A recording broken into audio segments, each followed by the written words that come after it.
That was Munro early, and he fell to a lovely slower ball from Sixteenth Malinga. It was referred upstairs, the soft signal was out, and it remained out. And then this partnership began between Kane Williamson and Martin Guptill. Mike Heston alongside me, as is Scott Styris. And Mike Heston, there was some wonderful vintage Guptill, and New Zealand loved to have him back. Yeah, Simon, he certainly looked in fine touch just from ball one. You see Williamson, not worried about hitting against the spin, got nice and close to the ball. Guptill certainly took toll of anything loose from Sri Lanka. As Williamson gets 3 there, that's his 50. Just played the ball a little bit later, just nipped back in a little bit from Pradeep, dropped it on. Fine innings from Williamson. And Guptill on his way, just continued on his way. It was his 100, brought up through the offside. 14th ODI 100. You see he just started letting loose there. The slog sweep, the vintage slog sweep. Another strike over long off, beautifully timed. We see another one. And we see Ross Taylor, who certainly kept the momentum going. Came in at 4, looked a good touch. Fine catch here from the man 10 rows back. And Taylor. See Guptill, he's just closed the face to leading edge to backward point. Fine innings, 138, run a ball. And Taylor just kept going. Nice quick 50 from Taylor. Yeah, 41 boundaries. I think S was the number that New Zealand will be pleased about. Ross Taylor was quick in his 54. The only real mix-up that we saw in the whole innings, Henry Nicholls, but still made a contribution with his 15 off 12. Tim Seifert on debut, never really got going. And he will not be the first, nor will he be the last to succumb to Sixteenth Malinga's slower delivery. But that dismissal also brought about the absolute onslaught of Jimmy Neesham, who ended up facing just 13 deliveries. Strike rate 362, 6 huge sixes, including that massive shot over the leg side onto the roof.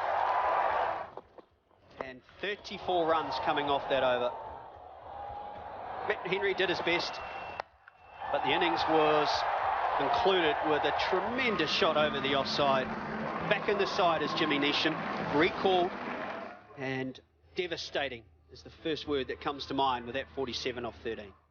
Yeah, fantastic, wasn't it? A lot of the bowlers took some serious punishment.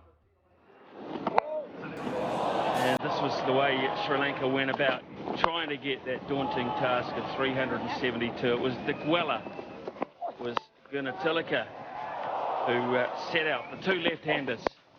And the way that they played the ramp shot, the way they hit the ball fine, they manipulated the New Zealand attack, was very, very effective indeed. It was a half-century for De Gwella. He thrilled us in the test matches at times too, didn't he?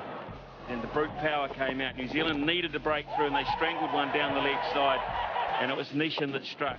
He got both of them. Both openers back in the pavilion.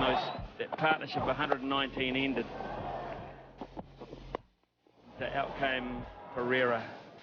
Giselle Pereira was with Mendes, who played a wrong and into his pad. It ballooned up.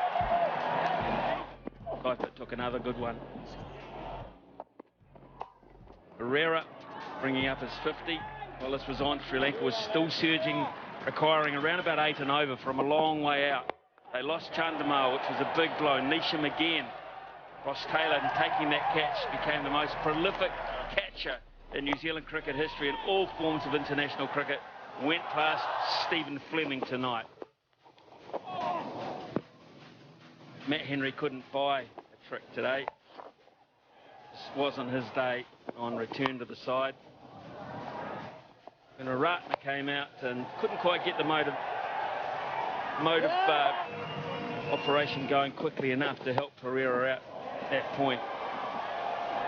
Neither could Tisara Pereira. Ferguson picked up a wicket. Meanwhile, he surged into the 90s and with a glorious shot through the covers, brought up his 100. Gee, it was a treat to watch. Thrilled those fans.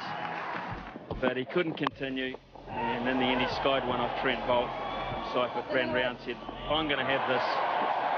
Duly obliged. Rasana, caught by Seifert. Again, a beautiful catch down the leg side, that. Lovely piece of work with the left hand. Safely in. And then Trent Bolt mocked up into Khan. Alinga hit a big 6 up onto the hill, hit a lady in the process, and then Matt Henry did have the last save. But no real smiles for the man from Canterbury today. It was just not his outing. 371 for 7, plays 326.